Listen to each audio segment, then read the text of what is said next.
जिस आरएसएस को लेकर विरोधी बार बार सवाल उठाते हैं, उसमें हर साल 1 लाख लोगों की एंट्री होती है। हर साल 1 लाख नए स्वयंसेवक बनते हैं। लेकिन ये स्वयंसेवक आते कहां से, संघ में कैसे शामिल होते हैं, इसकी जानकारी बहुत कम लोगों के पास है। कुछ लोग आरोप लगाते हैं कि आरएसएस एक क्लोज्ड बुक है, वो अपने अंदर की बातें शेयर नहीं करता, वो चुपचाप एक एजेंडा चलाता है। सच क्या है, यह जानना जरूरी है। आरएसएस की सीक्रेट फोर्स क्या है, स्वयंसेवक बनने का सिलेबस क्या है, भविष्य के भागवत कौन है, यह रिपोर्ट देखकर पूरी पिक्चर क्लियर हो जाएगी।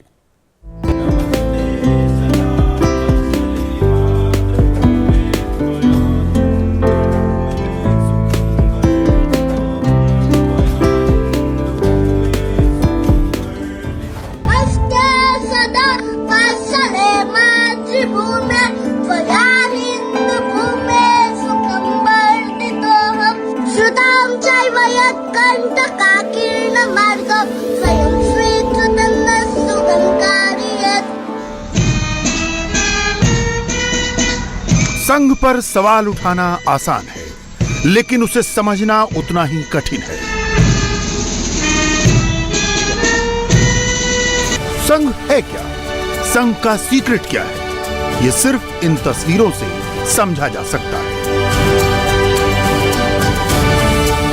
किसी चीज को समझना हो तो उसकी सबसे बेसिक यूनिट से समझा जा सकता है। आरएसएस पर भी यह फॉर्मूला फिट बैठता है। आरएसएस की सबसे छोटी यूनिट को स्वयंसेवक कहते हैं, यानी जिस संगठन को सरसंघ चालक हेड करते हैं, उसकी हायरार्की में सबसे छोटी यूनिट स्वयंसेवक होती है। लेकिन उससे पहले आते हैं शिशु स्वयंसेवक, बाल स्वयंसेवक और तरुण स्वयंसेवक।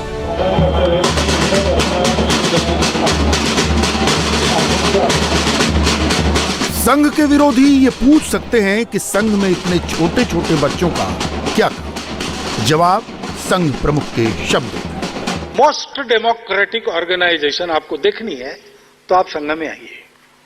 यहां स्वयंसेवक पर किसी भी प्रकार का अंकुश नहीं है, केवल हमने जो संस्कार और विवेक उसको दिया है वो उसको चलाता है। हम उनको बुलाते हैं, उनकी शारीरिक, बौद्धिक, मानसिक उन्नति हो ऐसा प्रयास करते हैं, और कुछ योग्यता आने के बाद उनको अपने रुचि के कार्य में सहभागी होने की छूट है। कहां जाना हम नहीं बताते, वो कहीं भी जा सकते हैं। संघ प्रमुख जो बात कहते हैं, संघ की शाखा में वो नजर भी आती है, जहां नौजवान ही नहीं, छोटे छोटे बच्चे पूरे अनुशासन के साथ मौजूद होते हैं। बच्चों के लिए कोई अलग शाखा नहीं होती, लेकिन इन बच्चों की उम्र क्या हो, किस उम्र में इन्हें शाखा में बुलाया जाए, इसका जिक्र आरएसएस से जुड़ी एक किताब में मिलता है। नाम है द ब्रदरहुड इन सेक्ट। किताब के राइटर वॉल्टर के एंडरसन और श्रीधर डी डामले लिखते हैं, हर शाखा में 4 तरह की एज ग्रुप के लोग होते हैं। शिशु स्वयंसेवक 6 से 10 साल तक, बाल स्वयंसेवक 10 से 14 साल तक, तरुण स्वयंसेवक 14 से 28 साल तक। 28 साल से ज्यादा को प्रौढ़ स्वयंसेवक माना जाता है।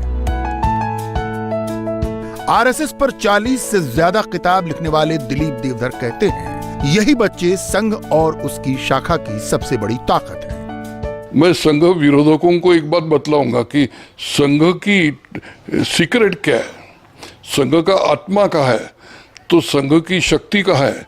तो संघ की शक्ति शिशु, बाल, किशोर, इन पर टारगेट करने की, उन पर संस्कार करने की, उन पर राष्ट्रभक्ति का, उनको संस्कार करके पढ़ाई देके उनको डेवलप करने की है। यही शिशु जब बड़ा होता है तो बाल होता है, और बड़ा होता है किशोर होता है, किशोर का तरुण होता है, तरुण का प्रौढ़ होता है, और 98 इयर्स का भी संघ संयोग आपको जो दिखता है 6 साल से 98, इसका रीजन ही संघ का टारगेट ऑडियंस शिशु और बाल इसमें है। अब सवाल यह है कि आरएसएस का फोकस बच्चों पर क्यों है? इसका जवाब संघ के इतिहास में मिलता है। आज से 97 साल पहले 27 सितंबर को विजयदशमी के दिन डॉक्टर केशव बलिराम हेडगेवार के घर पर कोई 15 से 17 लोग जमा हुए और उसी दिन संघ की स्थापना का अनाउंसमेंट हो गया। लेकिन ये बात बहुत कम लोग जानते हैं कि जो लोग उस दिन इकट्ठा हुए उसमें स्टूडेंट्स ज्यादा थे। डॉक्टर हेडगेवार ने ये सारे प्रयोग पहले कर लिए थे। वो प्रतिभा उनकी अलौकिक थी, उनका जीवन बड़ा गहरा था। लेकिन संघ स्थापना की घोषणा करने के अलावा उन्होंने दूसरा कुछ नहीं किया। घोषित कर दिया आज से संपूर्ण हिंदू समाज को संगठित करने वाला यह संघ प्रारंभ हुआ है, ऐसा बोला और बैठक समाप्त हो गई। तो फिर साथी आ गए कि अच्छा शुरू हुआ, करना क्या है? तो करना क्या है तो तय करो, साथ में बैठो, आगे क्या करना तय करो। उस दिन हमारी शाखा नहीं शुरू हुई, ये शाखा बाद की बात है। ये संघ पहले बैठकों के रूप में तो ऐसा करेंगे, मास में एक बार बैठक करेंगे।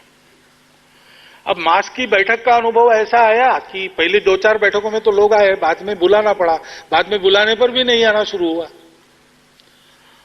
तो लोगों ने कहा कि ये मास का नहीं, साप्ताहिक करते, आदत रहेगी। फिर दैनिक पर आ गए और दैनिक बैठकें होने लगी कमरे के अंदर, चर्चा उसमें।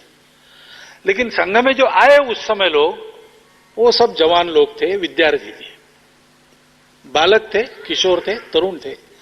कमाने वाले लोग तो बहुत ही थोड़े थे। डॉक्टर हेडगेवार स्वयं उस समय 35 साल की आयु में थे। नागपुर के महाल इलाके में डॉक्टर केशव बलिराम हेडगेवार का ये वही घर है जहां संघ की शुरुआत हुई। संघ को करीब से जानने वाले लोग और संघ पर किताब लिखने वाले कई हिस्टोरियंस कहते हैं डॉक्टर हेडगेवार उस वक्त बच्चों से घिरे रहते थे, उनके साथ खेल कूद करते थे, एक्सरसाइज करते थे और खूब सारा वक्त बिताते थे।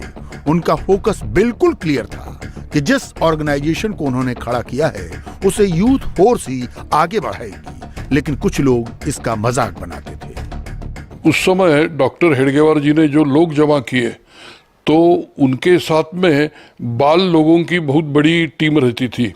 उनको काफ़ी समय सीनियर लोग हंसते भी थे कि ये क्या बच्चों का गेम लगा के रखा है, उनके साथ सिनेमा क्या जाते, उनके साथ कबड्डी क्या खेलते, उनके साथ अखाड़ा क्या जाते।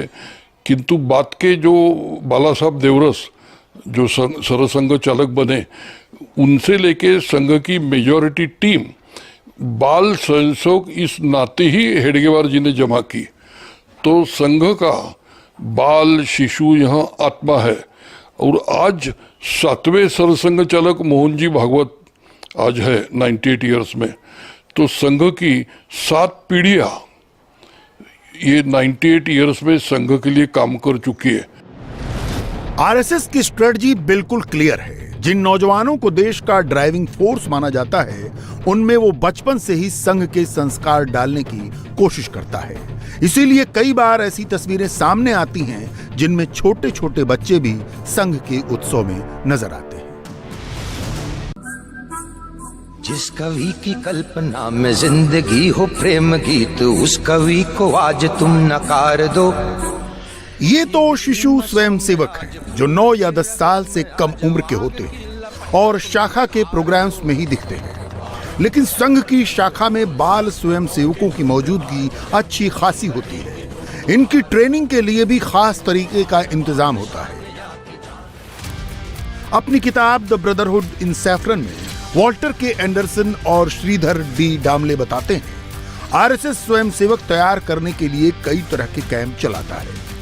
इसका मकसद होता है बच्चों में संघ का संस्कार देना और उनमें आपसी एकजुटता की भावना पैदा करना। देश में हर वक्त कहीं न कहीं संघ का कोई न कोई कैंप चलता रहता है।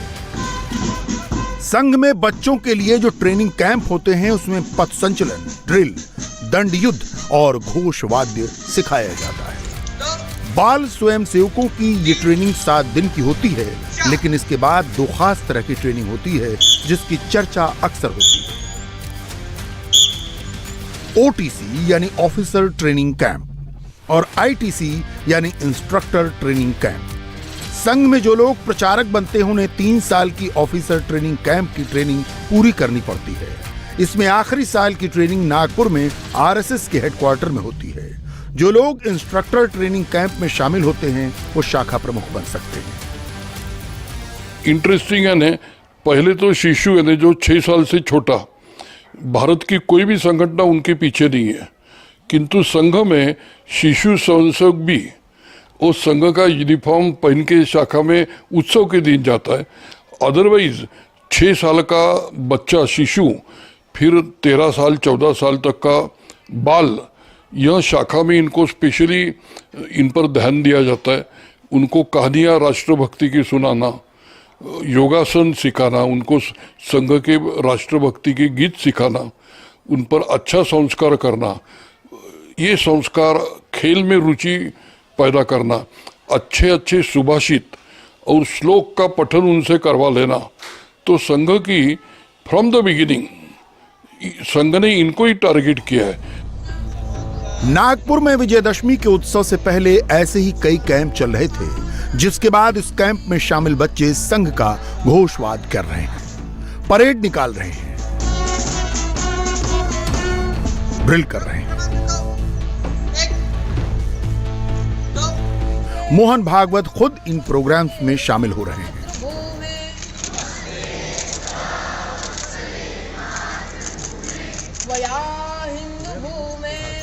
कोरोना के बाद पहली बार बड़े पैमाने पर संघ का विजयदशमी उत्सव हो रहा है, इसलिए नौजवान भी बढ़ चढ़कर हिस्सा ले रहे हैं। वैसे प्रतिवर्ष नए स्वयंसेवक आते ही है ऐसे उत्सव में, लेकिन इस बार थोड़ी अधिक संख्या में है और वो यहाँ पर आ रहे हैं। लेकिन इसके पहले उन्होंने अपने शाखा में, नगरों में अभ्यास किया है। कोई न कोई छोटे कार्यक्रम तो इन समय में भी चलते रहे, तो एकदम नए नहीं है, लेकिन इस कार्यक्रम के लिए नए हैं। युवाओं का आकर्षण ज्यादा दिख रहा है। हाँ, स्वाभाविक, वो संघ में हमेशा ही रहता है। कई सारे नए स्वयंसेवक जुड़े हैं और बीच के कुछ वर्षों में शारीरिक अभ्यास और ये सारे उत्सवों का क्रम प्राप्त नहीं हुआ था सबको, तो इसलिए और अधिक उत्साह है सब लोगों को। संघ में जिन बच्चों को ट्रेनिंग मिलती है, उनमें से आगे चलकर कोई विस्तारक बनता है, कोई प्रचारक बनता है, कोई संघ की टॉप लीडरशिप में भी आता है, लेकिन एक्टिव पॉलिटिक्स में बहुत कम लोग आते हैं। विरोधी कहते हैं कि आरएसएस पीछे से सरकार चलाता है, वो पर्दे के पीछे रहकर अपना एजेंडा चलाता है, लेकिन संघ प्रमुख मोहन भागवत इन आरोपों को खारिज कर देते हैं। संघ के कितने स्वयंसेवक है, कितने काम करते हैं, लेकिन प्रसिद्ध सब नहीं होते। दुनियादारी में चलना है तो संगठन के पदाधिकारी होने पड़ते हैं, फिर बड़ा बन गया है तो माध्यमों के लोग पीछे पड़ते हैं, दिखाते हैं, इसलिए किसी को सामने आना पड़ता है। नहीं तो मोहन भागवत सरसंघ चालक बन गया और उसके रोज फोटो छप रहे, ये मोहन भागवत के लिए बहुत परेशानी का विषय है, क्योंकि ये संघ की पद्धति नहीं है। कभी कभी लोग कहते हैं कि आप सब अच्छे व्यक्तियों को फेसलेस बना रहे हो। हाँ भाई, बात सही है, हम फेसलेस बनते हैं क्योंकि ये भी अहंकार न रहे कि मैंने किया है। उसकी कुछ कठिनाइयां भी आती है हमको, लेकिन हमने एक विशिष्ट प्रकार का व्यक्ति समाज में बने, इसके लिए ये काम शुरू किया। और हमको कुछ नहीं चाहिए। सत्ता में कौन बैठेगा, देश किस नीति का स्वीकार करेगा, समाज के लोग तय करेंगे, उसकी चिंता हमको नहीं है। हमको चिंता केवल इतनी है कि ऐसा एक आचरण बने समाज का, और इसलिए सारी बातें हमारी रहती है, जिसके बारे में लोग प्रश्न पूछते हैं कि आप प्रसिद्धि प्रचार से दूर क्यों हो। दूर नहीं, हम भागते नहीं, उसके पीछे भागते नहीं। संघ के बाल स्वयं सेवकों को लेकर एक बात बहुत कम लोगों को मालूम है, जिसका दावा संघ के अभ्यासक दिलीप देवधर करते हैं। देश में संघ पर 3 बार बैन लगा। पहली बार महात्मा गांधी की हत्या के बाद, दूसरी बार इमरजेंसी के दौरान, और तीसरी बार जब बाबरी मस्जिद विध्वंस हुआ। दिलीप देवधर दावा करते हैं कि संघ पर जब पहली बार बैन लगा तो उस दौरान शिशु और बाल स्वयंसेवकों को रोकने की कोशिश हुई। जब संघ को झूठे आरोप लगाते हुए बैन किया गया, उस बाद में संघ की कॉन्स्टिट्यूशन सबमिशन पर काफी संघर्ष हुआ और नेहरू गवर्नमेंट ने संघ को ऑर्डर देके, इंस्ट्रक्ट देके परेशान करने का प्रयत्न किया कि संघ में शिशु और बाल स्वयंसेवक आएंगे नहीं, आप उनको ले नहीं सकते, आप उनको मेंबर नहीं बना सकते, वो शाखा भी दिखना नहीं चाहिए। उस समय के सरसंघ चालक गुरुजी गोलवलकर, उन्होंने बताया कि आप आपकी जिंदगी भर बैन लगाते रहिए, हमको फर्क नहीं पड़ता, किंतु शिशु और बाल इन पर राष्ट्रभक्ति के संस्कार करना ये कॉम्प्रोमाइज का पॉइंट नहीं हो सकता। संघ की गतिविधियों से कुछ लोगों को ऐतराज पहले भी था और कुछ लोगों को दिक्कत आज भी है, लेकिन आरएसएस हमेशा से अपने तरीके से चला और आज भी अपनी थ्योरी पर चल रहा है। संघ के लोग इस पर ज्यादा खुलकर बोलने से बचते हैं और यही वजह है कि संघ को लेकर तमाम बातें चलती रहती हैं और शायद आगे भी चलती रहेंगी। इंडिया टीवी हर वक्त हर जगह डाउनलोड करने के लिए सर्च करें India TV news Google play store या ऐप स्टोर पर।